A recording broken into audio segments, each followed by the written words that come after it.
National Weather Service in Mount Holly, New Jersey has issued a severe thunderstorm warning for central Montgomery County in southeastern Pennsylvania, central Bucks County in southeastern Pennsylvania, north central Chester County in southeastern Pennsylvania, until 8:15 p.m. At 7:31 p.m., a severe thunderstorm was located over Pottstown, or 16 miles east of Reading, moving east at 45 miles per hour. Hazard, 60 miles per hour wind gusts and nickel-size hail. Source, radar indicated.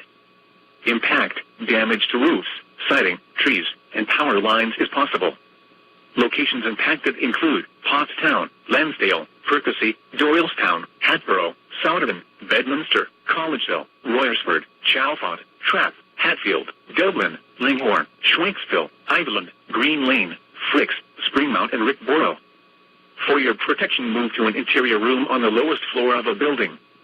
In addition to hail and damaging winds, frequent cloud-to-ground lightning is occurring with this storm. Move indoors immediately. Remember, if you can hear thunder, you are close enough to be struck by lightning. Repeating, a severe thunderstorm warning has been issued until 8:15 p.m. for the following counties in Pennsylvania: Bucks, Chester, and Montgomery.